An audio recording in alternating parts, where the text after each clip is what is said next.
ولقد آتينا لقمان الحكمة أن اشكر لله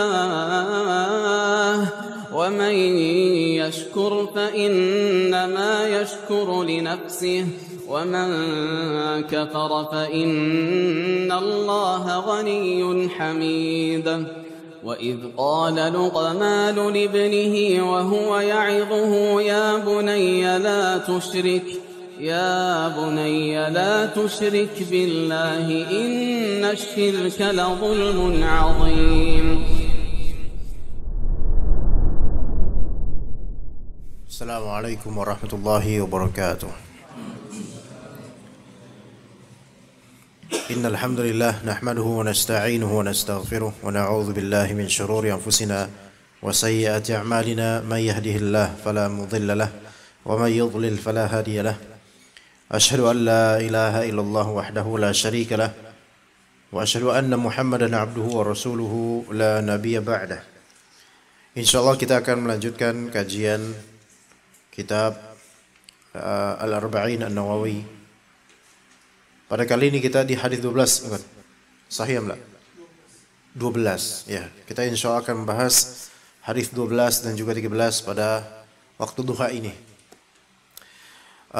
Hadis pertama yang akan kita angkat yaitu hadis 12 dari Abu Hurairah radhiyallahu anhu, bahwasanya beliau berkata, Rasulullah sallallahu alaihi wasallam bersabda, min husni islamil mar'i tarkuhu ma la ya'nih.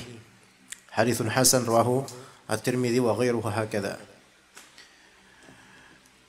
Min husni islamil mar'i tarkuhu ma la ya'nih. Min di sini yaitu merupakan min tab'id, penyebagian, yaitu sebagian dari kebaikan keislaman seseorang. Lafal min di sini ada dua kemungkinan.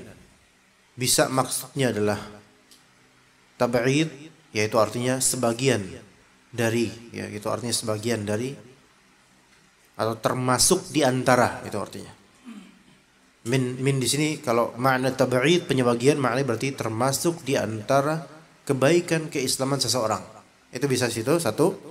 Atau min di sini maknanya yaitu ibtida'ul ghayah. Ibtida'ul ghayah itu permulaan sesuatu. Artinya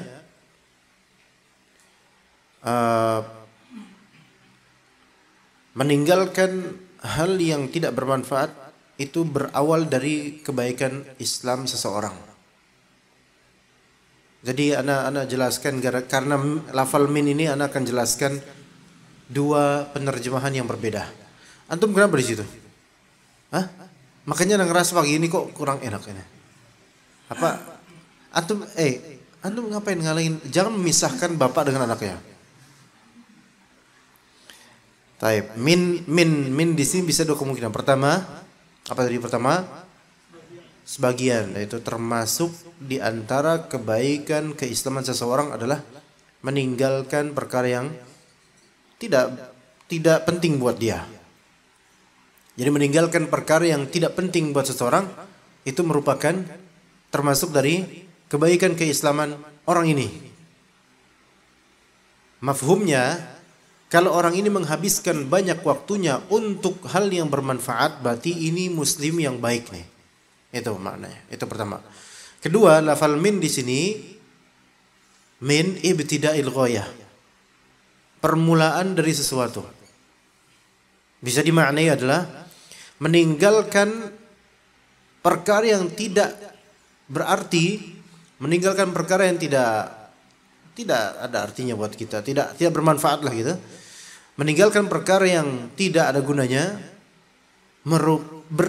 bersumber dari keislaman dia, kebaikan keislaman dia. Ini dua penerjemahan yang berbeda. Dan dua-duanya benar. Dua-duanya benar. Ya, dua-duanya benar. Jadi yang pertama tadi gimana? Meninggalkan perkara yang tidak penting itu termasuk sebagian dari kebaikan yang artinya kebaikan Islam seseorang bukan hanya di masalah meninggalkan hal yang tidak bermanfaat saja. Banyak hal ya. Yang makna kedua adalah bahwasanya meninggalkan hal yang tidak penting itu sumbernya dari apa? Benarnya Islam dia, kebenaran Islam dia. Buktinya, bukti kebenaran Islam dia, bukti kebaikan keislaman dia, bukti kebaikan keagamaan dia. Ya, dua-duanya walaupun ada perbedaan tapi intinya sama sebenarnya. Intinya sama, bahwasanya kebaikan Islam seseorang itu tercermin dari seberapa dia meninggalkan perkara yang tidak penting.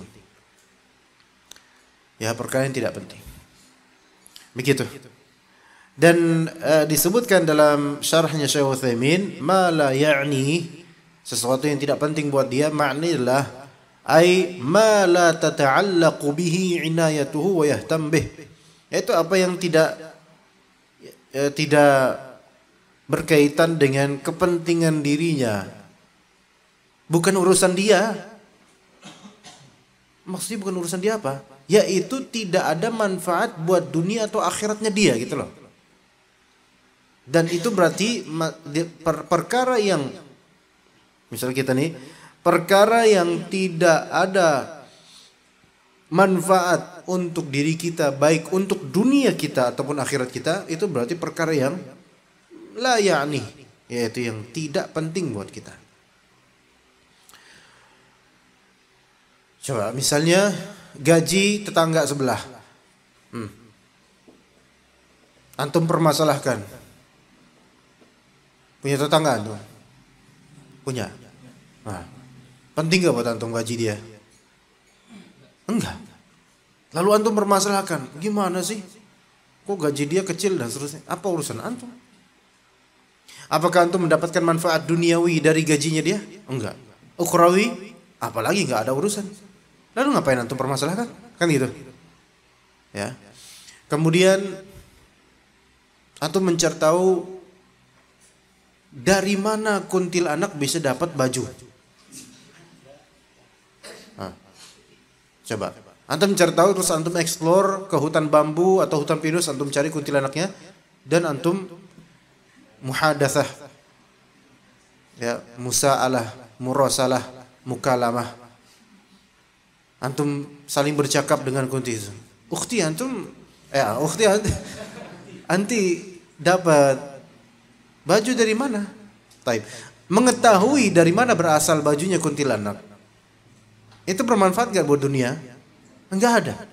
Antum pun menemukan info itu, kemudian antum sebarkan ke umat. Apakah umat kemudian, Masya Allah, info penting, jazakallah khairan? Enggak ada.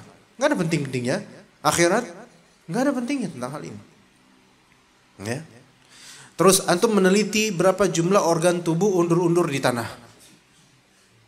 Ya akhi antum, ya, mendingan hal yang bermanfaat untuk dunia dan akhirat. Enggak ada kepentingan. Ya. Ya begitu ya kawan. Jadi apa tadi batasan hal yang penting buat kita itu apa? Hal yang penting buat kita adalah hal yang bermanfaat untuk dunia maupun akhirat kita. Adapun kalau yang tidak penting buat kita adalah yang dunia kita nggak dapat darinya maslahat, akhirat apalagi nggak dapat. Oke, kelas ini di antara kebaikan keislaman seseorang meninggalkan itu semua. Ya, meninggalkan itu semua. Kecuali kalau memang ada kepentingan dunianya. Misal antum mengetahui takaran madu yang baik untuk penyakit ini atau penyakit itu, dan antum adalah pedagang madu atau kerja di perusahaan madu seperti ini, maka ada nggak kepentingan antum mengetahuinya? Penting nggak itu? Penting untuk dunia antum, penting. Nah masalah, ya. Jadi itu bukan termasuk hal yang melanggar hadis ini, bukan? Iya, begitu ya ikhwan. Jadi bukan berarti kita meninggalkan ilmu dunia, tetap rengkuh ilmu dunia, tapi yang memang di bidang antum atau yang bermaslahat buat antum.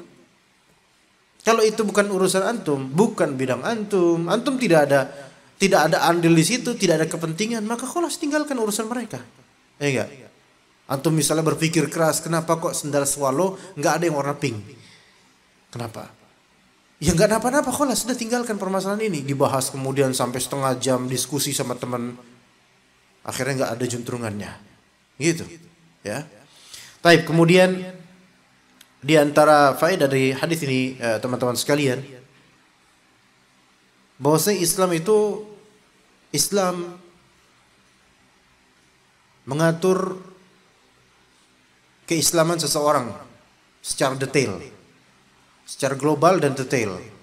Islam mengatur keislaman seseorang secara global dan detail. Global untuk hal-hal yang besar dan detail untuk hal-hal yang rinci. Dan ini hadis ini walaupun sepertinya global, tapi sebenarnya termasuk segala kerincian dari permasalahan yang tidak bermanfaat atau tidak ada kepentingan kita padanya. Tidak ada kepentingan kita padanya, maka tinggalkan, karena waktu ini begitu sempit. Apa waktu itu kata anak waktu begitu apa? Waktu begitu ketat. Mana mukolitnya? Waktu begitu ketat. Iya. Buktinya anak terlambat 10 menit tuh, ya. Saking ketatnya waktu, ya.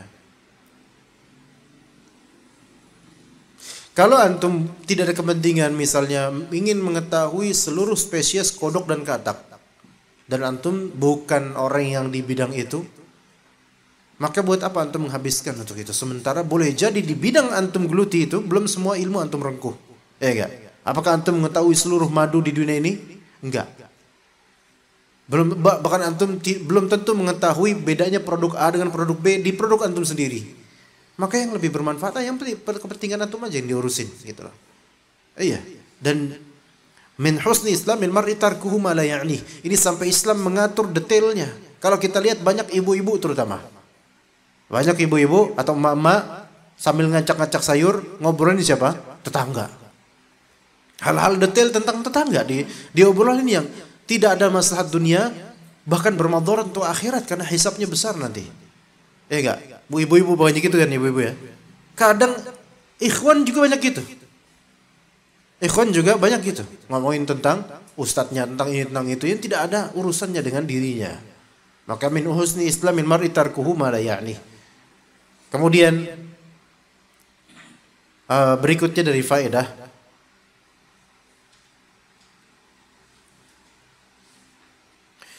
waktu bagi seorang muslim itu sangat penting untuk maslahat dunia dan akhiratnya. Kepentingan waktu atau waktu begitu penting untuk maslahat dunia dan akhirat. Waktu itu begitu penting untuk maslahat dunia dan akhirat. Maka belajarlah ilmu dunia, ikhwan. Maksudnya ilmu dunia, ilmu yang memang antum geluti dan bermanfaat dan bisa menjadi pijakan untuk akhirat antum. Ya, di antara ilmu yang antum geluti sekarang tentang dunia madu dan semisalnya. Ya, berapa takarannya, kadar airnya, seberapa manis dia dan seterusnya. Sehingga kita ketika menjelaskan ke orang itu, masya Allah, antum mutqin dalam menjelaskan itu ahsan, afdol. Kalau bisa seorang ahlu sunnah itu di bidang dunia yang dia geluti mutqin, dan di bidang agama dia amil, beramal, dan di bidang dunia dia mutqin, bisa menjelaskan apa yang dia geluti. Kalau dia tukang sol sepatu, dia bisa menjelaskan tentang sol sepatu sampai seolah-olah dia adalah allamah dalam bidang sol sepatu. Iya. Misalnya Mas Aga ini dalam bidang kopi, masya Allah. Iya, dari kopi Arabian sampai mungkin Irian mungkin, atau apa petek jengkol dicampur dan seterusnya. Pernah bereksperimen seperti itu, bisa menjelaskan ke orang. Itu bidangnya. Dan ahlu sunnah itu mestinya gitu. Jangan, akhi antum ini terbuat dari bahan apa ya? Jawaban antum jawaban yang diplomatis, ukhrawi. Jawabannya apa? Allahu a'lam bishawab. Gimana coba? Ini terbuat dari apa, akhi? Allahu a'lam bishawab. Allah lebih tahu tentang ini. Ana cuma menjual doang, kelas. Ana cuma ibadah menjual, sementara ilmu indallah. Antum mau jual barang apa mau berfatwa atau gimana ini? Jadilah orang yang bisa menjelaskan dengan lancar dan baik. Jadi produk knowledge itu bagus untuk barang yang antum dagangkan. Itu ahlus sunnah dan juga muslim harusnya gitu, mutqin dia dalam produk yang dia jual. Taib, ala kulli hal, itu hadis pertama. Kita lanjut aja ke hadis berikutnya, ikhwan. Hadis 13. Nah, itu hadis kedua yang kita bahas, lebih fokus di situ. An Abi Hamzah Anas bin Malik radhiyallahu anhu khadimi Rasulullah SAW anin Nabi SAW qala. Dari Anas bin Malik, pembantunya Rasulullah, sahabat muda. Beliau Rasulullah SAW bersabda, la yu'minu ahadukum hatta yuhibba li akhihi ma yuhibbu li nafsihi. Ini hadis yang luar biasa agungnya. Hadis yang dengan mengamalkannya hilang segala hasad dan kebencian antum terhadap saudara antum. Iya. Hadis yang kalau antum mengamalkannya surga Allah menanti antum. Karena hilang hasad. Dan antum menginginkan kebaikan untuk seluruh saudara yang antum kenal. Minimal mendambakan bahwasanya kebaikan itu juga dicicipi oleh saudara antum. Saudara seiman. Ya, la yu'minu ahadukum, tidak sempurna keimanan seorang di antara kalian hatta yuhibba li akhihi ma yuhibbu li nafsihi. Ya, ada telepon. Ya. Sebentar, ini sepertinya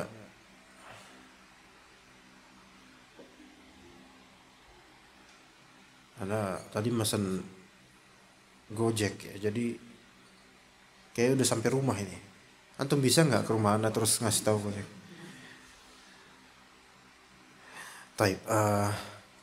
Tidak beriman, tidak sempurna keimanan seorang di antara kalian hatta yuhibba li akhihi ma yuhibbu li nafsihi, hingga dia itu menginginkan untuk saudaranya hal yang dia sukai untuk dirinya juga gitu loh.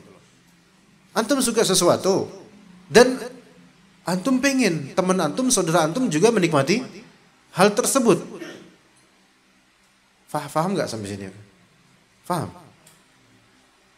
Iya. Taib, antum lulusan mana? SMA? SMA mana? Di kota apa? Tegal? Ngapak ini berarti. Iya, antum nikmat gak ngapak gitu? Katanya orang ngapak orang penak. Hah? Yakin disumpah? Taib, Anda punya ilmu syar'i tentang tafsir misalnya. Ya. Tapi kalau mengamalkan hadis ini berarti dan antum saudara ana. Maka ana perlu apa untuk mengamalkan ini? Yaitu supaya bagaimana ini dan teman-teman semua bisa menikmati ilmu tafsir yang ana punya juga gitu loh. Makanya ana ajarin.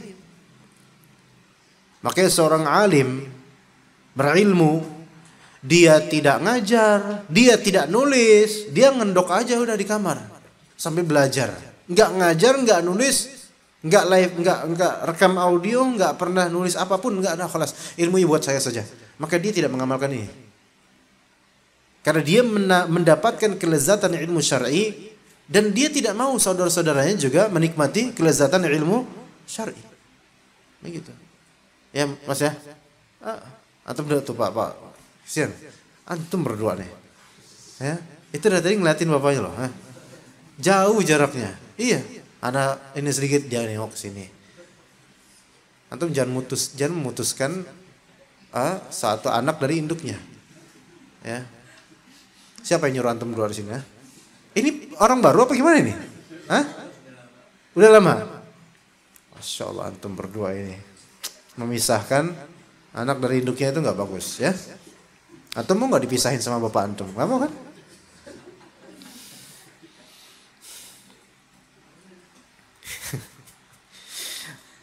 Anda gagal fokus sih jadi. Taib, ma yuhibbu li nafsi. Jadi tadi tafsiran la yu'minu ahadukum bukan berarti tidak sah iman seorang dari kalian, bukan tidak sah iman seorang dari kalian, bukan tidak sah. Melainkan la yakmulu imanu ahadikum, tidak sempurna keimanan seorang di antara kalian. Jadi ini bukan berarti membatalkan iman, bukan. Ada orang egois, dia cuma mau dia sendiri pokoknya yang dapat kenikmatan itu. Dia nggak pernah berharap teman-temannya atau saudaranya dapat kenikmatan itu. Apakah dia menjadi kafir? Tidak. Melainkan dia kurang imannya. Sedangkan orang yang imannya lengkap atau sempurna adalah yang dia senang jika orang lain juga menikmati apa yang dia senang untuk menikmatinya. Ketika dia mendapatkan kue, dia langsung berpikir, aduh tetangga punya nggak ya kue ini? Mungkin temen nih kayaknya lagi lapar nih. Atau anaknya, atau istrinya. Iya. Ketika gajian, dia juga berpikir, aduh siapa yang jangan-jangan nih fulan dia belum gajian atau dia nggak punya uang. Jadi pengen berbagi kebahagiaan. Begitu ya kawan. Ya jadi hadis ini mengajarkan kepada kita sikap berbagi rasa atau berbagi materi. Oke, di situ ya. Jadi iman di sini nggak sempurna kecuali kalau kita sudah bisa menunaikan hal seperti ini. Dan ini hal yang bisa rutin tiap hari kita amalkan. Rutin tiap hari kita amalkan. Dari kenikmatan-kenikmatan. Bagi orang berilmu, maka dia mengamalkannya dengan apa? Mengajar atau menulis. Apalagi sekarang sudah ada media sosial. Iya. Sebentar ya, ini. Aduh. Taib. Jadi kalau misalnya seorang alim dia dengan mengajar tiap hari, menulis. Sekarang ada media sosial, dia bisa menyebarkan ilmunya. Baik alim di bidang agama atau alim di bidang ilmu dunia. Ya, misalnya Mas Agah kemudian meracik kopi, ya dia bocorkan semua racikannya sehingga saingannya banyak. Itu bisa aja nggak apa-apa. Kenapa enggak kan? Iya, ya. Atau berbagi setiap hari selalu ada pegawai di sini yang dibagi satu saset, ya. Setiap hari tuh, setiap hari kerja tuh. Hari ini Bapak Fulan, hari ini Fulan, hari ini. Iya, terus setiap hari selalu ada yang dibagi, Masya Allah, bergiliran. Maka ini merupakan pengamalan yang luar biasa. Dan hal-hal lainnya dari ilmu dunia, siapa di sini yang punya ilmu tentang gadget misalnya, penanganan media sosial sehingga kemudian disebar, di-share, dimanfaatkan oleh perusahaan sehingga perusahaan bisa memanfaatkan media sosial dengan baik untuk pemasaran. Ala kulli hal semua ini majalnya luas. Dari ilmu agama ataupun ilmu dunia. Maka beramallah untuk ini. Jangan apa-apa itu untuk dirinya sendiri.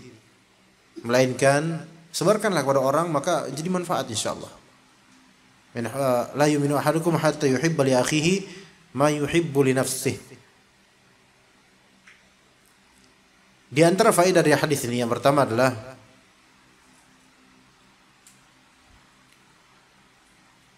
wajibnya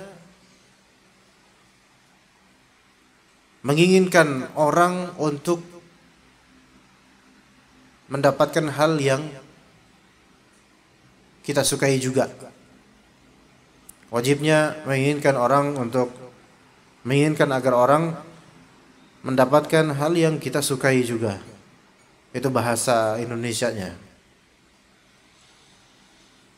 Menginginkan agar orang lain mendapatkan hal yang juga kita sukai. Bisa nggak kita amalkan itu, ikhwan? Teman-teman yang belum nikah kadang-kadang kan digaruk sama yang udah pernah menikah. Ya, biar rasanya gatel gitu, biar dibully dan seterusnya. Mungkin mereka yang sudah menikah, mengapa sering nanya kepada antum kapan nikah? Ayolah nikah gitu. Ini yang belum nikah banyak kak? Antum udah? Udah? Belum? Pak? Hendaknya seorang bapak, seorang wali itu memang mencarikan jodoh buat anaknya. Ya. Misalnya antum kemudian dianjurkan sama teman-teman, ayolah, nikah. Jangan lama-lama menjomblo misalnya gitu. Dan mereka udah menikah. Itu mungkin karena mengamalkan hadis ini. Mereka mendapatkan kenikmatan di pernikahan, kemudian pengen supaya antum juga mendapatkannya. Gitu, mungkin seperti itu husnudzannya, walaupun kenyataannya sih nggak gitu, rata-rata karena emang pengen ngebully aja. Iya. Itu diantaranya. Terus ada beberapa ustadz mungkin dengan kecemburuannya mengajar antum dengan keras. Keras di sini maksudnya betul-betul disiplin. Catat. Jangan luput satu kata pun dari kalimat saya. Pahami baik-baik. hafalkan hadis ini. Nggak hafal, jangan datang. Pekan depan nggak ada yang datang. Maksud dari ustadz ini adalah apa? Ustadz ini hafal dan pengen semua muridnya juga hafal ini, pengen seperti itu. Karena nikmat menghafal hadis itu nikmat, pengen semua. Tapi anak nggak tahu, nggak seperti ini tidak bisa direalisasikan di sini. Dan hal-hal lain. Jadi itu hal yang zahirnya hukumnya wajib. Ketika antum mendapatkan kenikmatan yang Allah berikan, maka zahirnya wajib bagi antum untuk punya perasaan. Pengen supaya saudara antum juga mendapatkan kenikmatan yang serupa. Mendapatkan kenikmatan yang serupa. Hadirkan perasaan itu, walaupun belum sampai antum memberinya. Hadirkan dulu perasaan itu minimal. Kemudian faedah berikutnya adalah tahdzir minal hasad. Peringatan akan hasad, dengki. Dan hadis ini menjadi syifa, penyembuh kedengkian, penyembuh rasa iri. Iya, hadisnya penyembuh rasa iri. Orang yang suka memberi, insya Allah adalah orang yang jarang iri. Ya enggak? Karena dia suka memberi, ngapain dia ngiri? Orang yang iri itu lebih dominan biasanya orang yang malas memberi. Karena di antara obat iri adalah berbuat ihsan. Berbuat ihsan, memberi dan seterusnya. Kenapa hadis ini bisa menjadi obat untuk kedengkian? Karena kedengkian atau rasa iri bagaimanapun kerasnya, ketika dilawan dan dicairkan dengan yuhibbu li akhihi ma yuhibbu li nafsihi, yaitu ada keinginan supaya orang pun mendapatkan kenikmatan yang saya berikan, yang saya miliki, itu hilang itu rasa iri. Antar tetangga nih misalnya, berantem terus karena saling hasad satu sama lain. Cobalah salah satunya mulai mengamalkan hadis ini. Ketika salah satunya itu mendapatkan dua box besar kue bolu.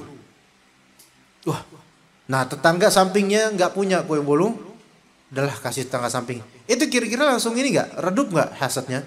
Hilang. Iya. Maka kalau antum selama ini hasad sama ana, kasih ana. Jangan diem aja, ya. Kasih ana sesuatu. Jadi dengan memberi itu hilang hasadnya, hilang beneran. Ya begitu. Nggak ada orang tuh saling hasad tapi saling berbagi itu nggak ada. Kecuali kalau saling berbagi hilang hasad antar mereka insya Allah. Ya, kebencian hilang. Makanya kata Nabi SAW apa? Tahabu. Saling memberi hadiah. Saling memberi hadiahlah kalian, maka kalian akan saling mencintai. Tapi tahadu di sini dari kata tahada ya tahada. Tahadin. Dan di sini tahada dari fa'al yufa'il wazannya menunjukkan ada sekian pihak yang menunaikan hal yang serupa. Misalnya tadoroba ya tadorobu artinya saling memukul. Maka tahada artinya saling memberi hadiah. Saling memberi hadiah. Berarti bukan satu toh yang ngasih hadiah. Ya, misal anak terus yang ngasih hadiah ke antum. Ya akhi, besoknya anak kasih hadiah. Terus gitu. Antum sampai kapanpun antum nggak pernah ngasih hadiah ini bukan. Ini nggak masuk ke dalam hadis karena hadis tahabu saling mencintai karena saling memberi satu sama lain. Berarti ada dua pihak atau lebih yang memang saling memberikan feedback. Bukan satu pihak toh. Begitu ya, bukan satu pihak doang. Maka hilanglah kebencian, hilanglah ghil, hilanglah hasad, hilanglah hiqd dan karohah. Kebencian dan rasa iri, kedengkian. Hilang semua itu insyaallah. Tahabu. Jadi begitu ikhwan. Tetapi saling memberi hadiah itu ada syaratnya juga. Selama tidak melanggar ilmu syar'i. Jadi selama tidak melanggar syariat. Di antara contoh pelanggaran syariat dalam masalah saling memberi hadiah adalah memberi hadiah dengan mau'id yang sama, ma'lum mau'idnya, tapi majhul barangnya. Ngerti nggak ya kawan? Ngerti nggak Pak? Nggak ngerti? Nggak mulai ngerti? Like father, like son misalnya. Memberikan hadiah, saling memberikan hadiah di mau'id yang sama dan ma'lum mau'idnya tapi majhul ainnya.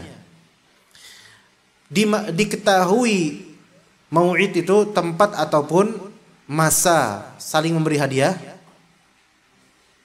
tapi tidak diketahui ainnya. Ain itu adalah barangnya.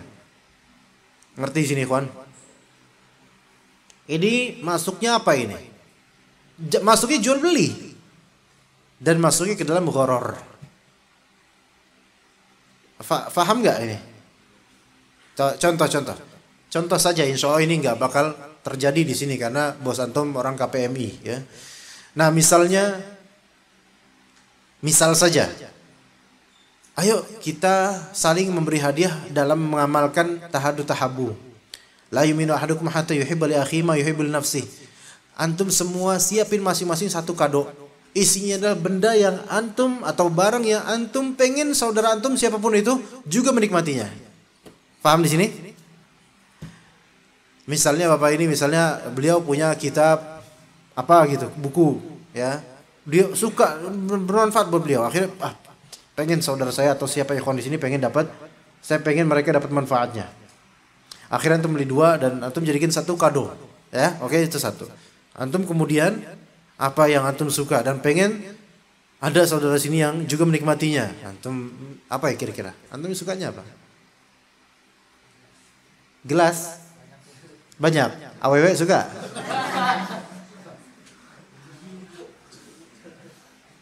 Apa? Antum sukanya apa sih? Hah? Ketoprak? Undur-undur? Enggak, barang yang bisa dikasih hadiah dan masuk kado lah, jangan ketoprak lah. Kalau dari wajah sih ketoprak memang ya. Apa coba? Jam, Masya Allah. Jam mereknya Casio misalnya, Masya Allah. Iya, ratusan ribu mainnya dia. Antum apa? Hah? Banyak. Apa-apa? Sebutin aja. Kalau awewe enggak, antum enggak suka awewe, mungkin belum nikah ya. Ayo. Apa? Banyak tapi enggak dijawab-jawab. Apa? HP. Iya. Atau belikan HP sebagai kado nih. Nak. Nak. Apa? Jam Jepang. Kayak gimana itu jam Jepang? Emang bener Pak? Enggak, takutnya bohong anaknya. Jam tuh minta persetujuan bapaknya juga ngeliatin bapak ya. Minta persetujuan bapaknya dia. Iya. Jam Jepang ya. Oke. Ini contoh 4. Yang lain banyak sekali. Misalnya Mas Aga kemudian kopinya berapa bungkus gitu. Ya, toh. Tapi dirahasiakan ya, kata panitia, kata Pak bosnya. Dia rahasiakan. Jangan sampai ketahuan sama teman-temannya untuk ngasih apa. Dan nanti pembagiannya acak.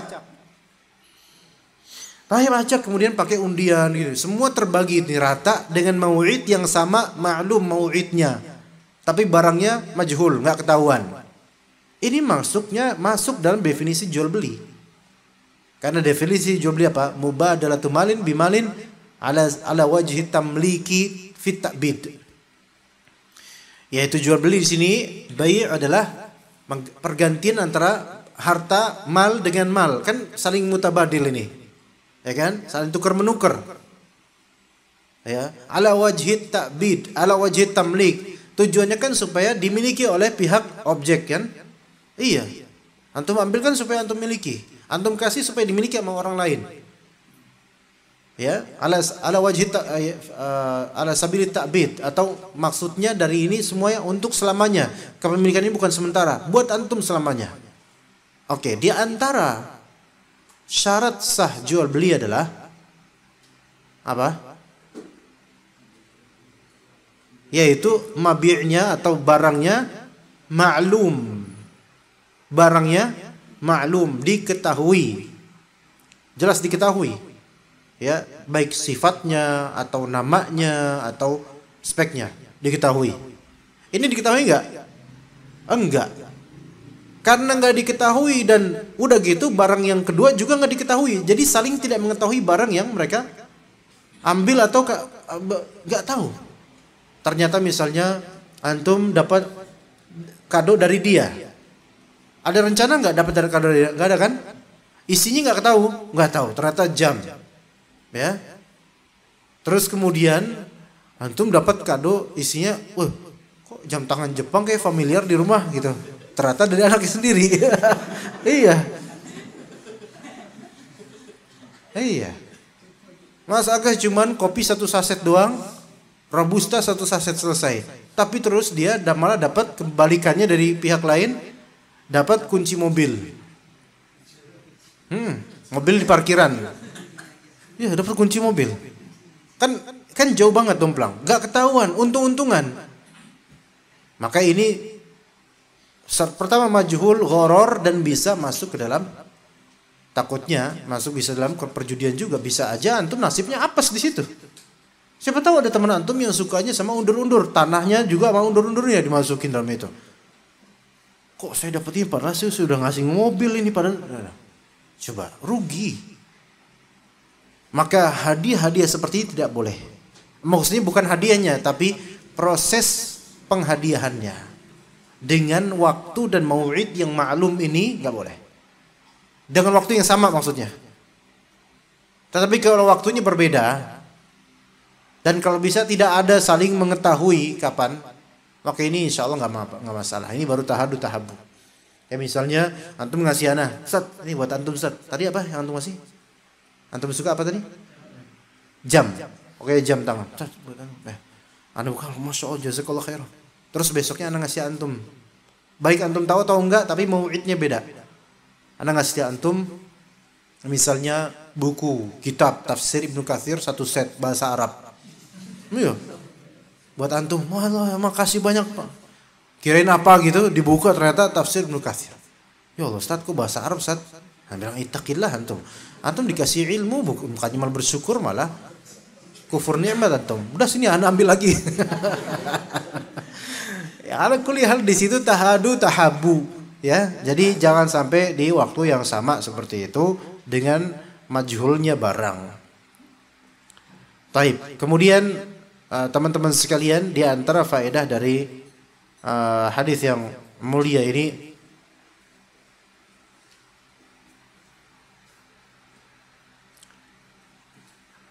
di antara faedah dari hadis yang mulia ini, perhatiannya Islam terhadap masalah qalbu. Perhatiannya Islam terhadap masalah qalbu dan dikaitkan dengan kadar keimanan. Perhatiannya Islam dalam masalah qalbu dan dikaitkan dan kaitannya terhadap iman. Ternyata hal seperti ini kuat kaitannya dengan iman. Dan antum bisa mengecek iman antum dari hal seperti ini. Ya kira-kira egois apa enggak? Orang yang egois, menang dewek, enggak mau berbagi, ya, padahal dia udah dapat banyak dari Allah, itu imannya kurang. Dan kemungkinan besar kufur nikmatnya itu tinggi tuh orang seperti itu. Iya. Apalagi abdul dinar, abdul dirham, abdul qamis. Ya, yaitu orang yang menghambakan diri pada dinar, dirham dan pakaian dan seterusnya. Budak dari harta benda. Itu hadis ini hilang dari qalbunya. Ada orang kesulitan, enggak mau berbagi. Bahkan ada sebagian dari orang hanya mau berbagi di partai besar dan harus tertulis namanya, terukir namanya. Ada yang kayak gitu. Kalau yang kecil-kecilan enggak mau deh. Ada rakyat samping rumahnya kesusahan atau warga kesusahan, kena musibah, nggak ada simpati, nggak ada rasa iba kasihannya. Iya. Maka teman-teman sekalian, ketika kita punya rumah, kendaraan dan hal-hal yang kadang kita pikirkan, ya Allah enak banget ya Allah ngasih saya. Coba pikirkan bahwasanya Ada loh saudara kita yang kesulitan menikmati hal seperti itu. Iya, coba pikirkan itu ya. Jadi ini hadis yang kita bahas pada hari ini teman-teman sekalian ya. Jika ada pertanyaan dipersilahkan. Ada pertanyaan enggak, ikhwan? Anda kalau enggak ada pertanyaan Anda pulang itu. Ayo. Sok. Pertanyaan yang sampai sekarang belum terjawab. Antum berdua ngapain di situ? Sampai sekarang belum antum jawab. Antum berdua merencanakan atau gimana? Enggak? Atau natural gitu aja? Atau memang sebenarnya ada pertengkaran antara bapak dengan anaknya atau gimana? Ini tradisi, akhi. Ini tradisi. Ini uruf yang berlaku di sini, jangan antum melanggar. Jangan kayak gitu. Pokoknya pekan depan antum berdua nggak boleh duduk situ, munduran. Nggak boleh kayak gitu sama rumah tangga orang lain. Ya, merusak hubungan ayah dan anak aja antum. Ayah dan anaknya ketawa doang juga. Tapi pada pertanyaan ikhwas sekalian, fadhal. Ya.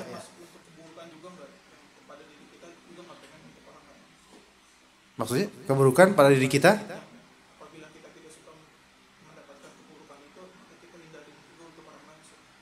Oh iya. Iya. Kita tidak suka mengalami keburukan itu, maka di antara praktek hadis ini adalah ya kita juga berharap semoga orang lain juga tidak mendapatkan keburukan tersebut. Iya, seperti itu. Apa contohnya? Ya contohnya kita kalau lagi naik motor, anak baru kemarin ngalamin tuh, orang naik motor di depan, dia lagi jalan, anak lagi jalan belakang, dia ngerokok, sengaja banget dia giniin rokoknya, apa gimana? Giniin rokoknya tuh loh, abu rokoknya dan diinin ke kiri gitu loh, anak jalan di belakang naik motor juga, kan ke belakang itunya, apa namanya? Abu yang masih nyala itu loh. Areng apa bukan areng, masak rokok pakai areng. Tembakau bakarnya lah gitu kan. Kan ke belakang gitu. Sana bilang, ini enggak ada adabnya orang nih. Ini Masya Allah. Ya, ini kan enggak aman jadi kan kita. Ya tentu kita jangan melakukan hal yang serupa. Ya tapi Anda nggak bilang juga, ntar kalau gua ngerokok nggak bakal kayak gitu, nggak gitu juga ya. Nggak. Ya pokoknya kebalikannya juga benar. Tetapi alhamdulillah Rasulullah SAW memiliki kalimat yang bukan kalimat dengan tadi, karena kalimat seperti tadi agak susah dicerna. Yaitu kalimatnya tetap tidak sempurna tidak sempurna iman seorang dari kalian sampai dia menginginkan untuk saudaranya kebaikan yang juga dia sukai. Begitu, ya. Ya, kalau misalnya dia nggak mau diganggu sama orang, maka jangan ganggu orang. Makanya kata Nabi SAW,